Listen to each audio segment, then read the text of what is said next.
सभी भक्तों को जय सिया राम, जय बाबा नीम करोली महाराज की। कैसे हैं आप सब? आशा करती हूँ अच्छे होंगे, स्वस्थ होंगे।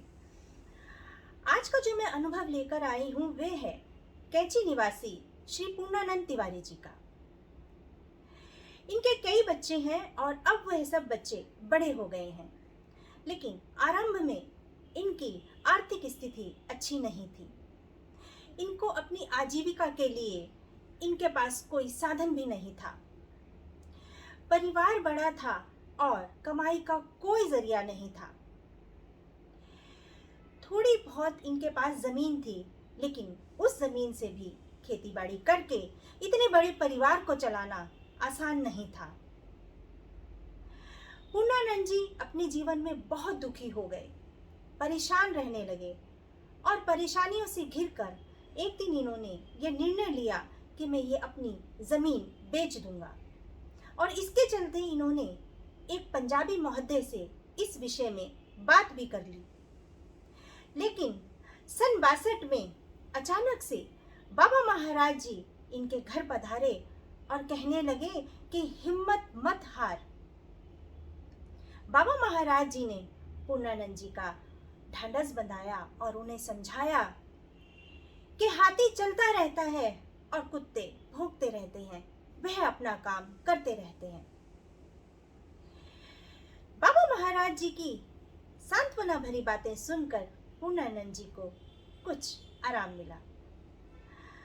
बाबा महाराज जी ने कैंची आश्रम का जो निर्माण था उसके साथ साथ ही बाबा महाराज जी ने पूर्णानंद तिवारी जी के घर के पास एक पक्की इमारत बनवा दी।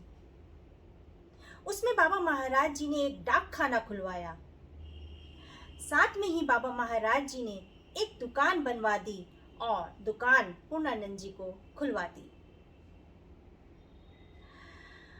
कैंची धाम परिसर के सामने बाबा महाराज जी ने रोडवेज बस स्टैंड भी बनवा दिया और अधिकारियों से बात करके बाबा महाराज जी ने पूर्णानंद जी को वहां पर चौकीदारी के लिए रखवा दिया। अब क्या था, धीरे धीरे दुकान चलने लगी।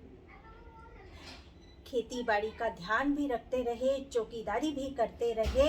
ऐसे ही बाबा महाराज जी ने सारे साधन उनकी आजीविका के लिए बना दिए।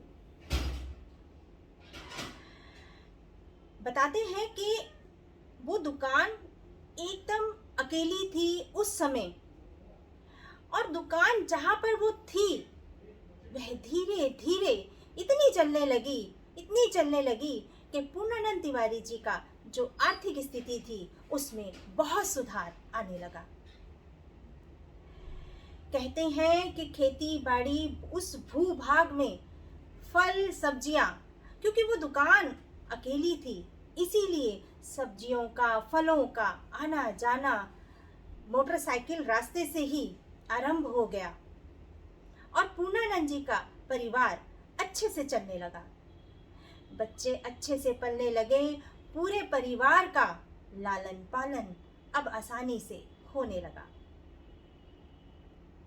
ऐसे हैं हमारे बाबा महाराज जी। बाबा महाराज जी कब, कहां, किस पर कैसे कृपा कर दें, इसका अनुमान लगाना बहुत मुश्किल है। बाबा महाराज जी से जुड़े रहें। बाबा महाराज जी की ऐसी ही लीलाएं, उनके चमत्कार और उनके भक्तों द्वारा बताए गए अनुभव मैं आपके सामने लेकर आती रहूंगी। सभी भक्त अपना ध्यान रखें, खुश रहें। सभी भक्तों को जय सिया राम, जय बाबा नीम करोली महाराज की, जय बाबा की।